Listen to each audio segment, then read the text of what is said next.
Assalamualaikum warahmatullahi wabarakatuh. Selamat siang teman-teman. Kembali lagi bersama saya Eli Puryaningsih dari Universitas Mercu Buana Program Studi Manajemen. Kali ini saya akan menyampaikan tugas besar yang kedua dari mata kuliah Pendidikan Anti Korupsi dan Etik UMB dengan dosen pengampu Bapak Islahuben. Mari kita simak teman-teman. Yang pertama untuk TB 21.1 yaitu perlunya integritas diri pejabat publik dalam pencegahan tindakan korupsi. Mari kita simak. Integritas diri pejabat publik merupakan hal yang sangat penting dalam mencegah tindakan korupsi. Dalam presentasi ini, kita akan membahas pentingnya integritas, statistik korupsi di Indonesia, serta faktor-faktor yang dapat mendukung integritas. Kemudian penerapan sanksi dari tindak pidana korupsi. Berikut adalah beberapa contoh kasus korupsi yang ada di Indonesia. Yang pertama, Meikarta, yang kedua Joko Chandra, yang ketiga Nazarudin. Mari kita bahas. Terkadang kita lupa, kehidupan yang kita jalani menjadi seperti ini. Bawa aku pergi dari sini. Teman-teman masih ingat iklan tersebut bukan?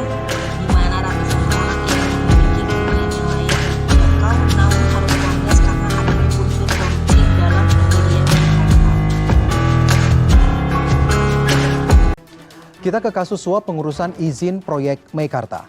Kepala Bidang Tata Ruang Dinas PUPR Kabupaten Bekasi, Neneng Rahmi, menyerahkan diri setelah diumumkan sebagai tersangka kasus dugaan suap perizinan proyek Meikarta. Menurut Kabiro Humas KPK, Febri Diansyah kepada Detikkom, Neneng menyerahkan diri dan mendatangi KPK sekitar pukul 4 dini hari tadi. Neneng Rahmi langsung diperiksa penyidik KPK. Dalam kasus dugaan suap perizinan proyek Meikarta, KPK telah menetapkan 9 orang sebagai tersangka. Para tersangka ini berasal dari pihak pengembang proyek Meikarta dan jajaran Pemkab Bekasi. Dari contoh kasus Meikarta tersebut, dapat ditarik kesimpulan bahwa para pejabat publik di Indonesia sangatlah kurang dalam memiliki integritas yang tinggi dalam menjalankan amanat dari masyarakat. Untuk itu, pejabat publik sebenarnya perlu menjalankan transparansi dan akuntabilitas. Transparansi dan akuntabilitas merupakan kunci penting dalam menjalankan integritas pejabat publik. Kemudian membangun budaya integritas. Masyarakat harus membangun budaya integritas membutuhkan kerjasama dari semua pihak. Dengan menciptakan lingkungan yang mendukung integritas, kita dapat mencegah dan memberantas tindakan korupsi secara efektif. Kemudian harus dilakukannya pengawasan dan penerapan sanksi. Lembaga pengawasan perlu berperan aktif dalam mengawasi tugas dan perilaku para pejabat publik. Selain itu, penerapan sanksi yang tegas terhadap pelanggaran akan memberikan efek jerah dan mencegah terjadinya tindakan korupsi. Pembahasan berikutnya adalah korupsi dalam perspektif undang-undang. Bagaimana undang-undang mengaturnya? Mari kita simak. Berikut ini adalah sejarah perundang-undangan korupsi di Indonesia. Yang pertama, delik korupsi dalam KUHP. Yang kedua, Peraturan Pemberantasan Korupsi Penguasa Perang Pusat Nomor PRT PPPU 013 Ketiga, Undang-Undang Nomor 24 PRP tahun 1960 tentang tindak pidana korupsi. Keempat, Undang-Undang Nomor 3 Tahun 1971 tentang pemberantasan tindak korupsi. Kemudian yang kelima, TAP MPR Nomor 11 MPR 1998 tentang penyelenggaraan yang bersih, bebas korupsi, kolusi, dan nepotisme. Kemudian berikut ini adalah peraturan hukum yang mengatur korupsi. Yang pertama, Undang-Undang Nomor 31 Tahun 1999. Yaitu menjelaskan tentang tindak pidana korupsi dan sanksinya. Kemudian Undang-Undang Nomor 30 Tahun 2022, yaitu mendirikan Komisi Pemberantasan Korupsi atau KPK sebagai lembaga penegak hukum khusus. Kemudian ada Peraturan Mahkamah Agung Nomor 13 Tahun 2016, yaitu menjelaskan tentang tata cara penyelesaian perkara tindak pidana korupsi. Untuk pembahasan selanjutnya yaitu pencegahan korupsi pada sektor pelayanan publik. Pencegahan korupsi adalah langkah penting dalam memastikan keadilan dan kualitas pelayanan publik yang baik. Dalam presentasi ini, kami akan mengungkap strategi dan upaya yang dapat dilakukan untuk mencegah korupsi di sektor pelayanan publik. Korupsi pada sektor pelayanan publik adalah penyalahgunaan wewenang, suap, atau praktek-praktek tidak etis lainnya yang dilakukan oleh pejabat publik dalam proses memberikan layanan kepada masyarakat.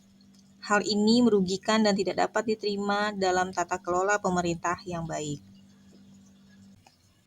Korupsi dalam pelayanan publik dapat menyebabkan kerugian finansial yang besar, kemudian melanggar hak asasi manusia dan mengurangi kepercayaan masyarakat terhadap pemerintah. Kerugian inilah yang harus ditekan dengan tindakan pencegahan yang efektif.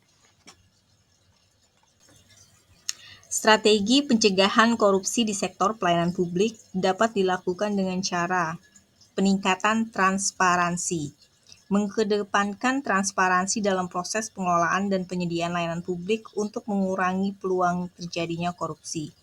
Kemudian, peningkatan akuntabilitas publik, yaitu mendorong pertanggungan publik dan menguatkan audit internal guna meningkatkan efisiensi dan kepatuhan dalam pelayanan publik. Lalu, perlindungan terhadap pelapor dan penegakan hukum, yaitu dengan membentuk sistem perlindungan bagi pelapor yang mengungkap tindakan korupsi, serta memastikan penegakan hukum yang tegas dan adil terhadap pelaku korupsi. Upaya pencegahan korupsi di sektor pelayanan publik ini merupakan tanggung jawab bersama antara pemerintah, masyarakat, dan seluruh pemangku kepentingan. Dengan strategi yang tepat dan komitmen yang kuat, kita dapat mewujudkan pelayanan publik yang transparan, akuntabel, dan berkualitas tinggi. Selanjutnya adalah peranan mahasiswa dalam pencegahan korupsi. Mahasiswa memiliki peranan penting dalam upaya pencegahan korupsi di Indonesia. Bagaimana kontribusi para mahasiswa secara nyata? Peran mahasiswa. Mahasiswa dapat menjadi agen perubahan dalam masyarakat dengan mempromosikan transparansi, akuntabilitas, dan etika di berbagai sektor. Kemudian mahasiswa dapat menjadi voice of the people.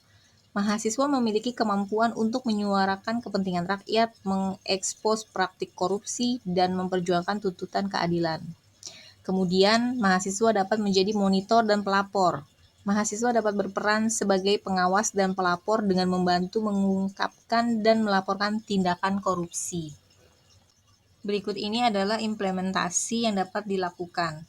Yang pertama, pendidikan anti korupsi. Mahasiswa dapat memperkenalkan program pendidikan dan pelatihan anti korupsi di kampus untuk membentuk generasi masa depan yang sadar akan pentingnya integritas.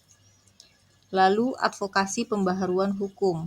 Mahasiswa dapat melakukan advokasi untuk perubahan hukum yang lebih kuat dalam pencegahan dan penindakan korupsi. Kemudian, pelayanan masyarakat. Mahasiswa dapat terlibat dalam program pelayanan masyarakat yang mempromosikan integritas seperti kegiatan membersihkan area publik dan kampanye anti suap.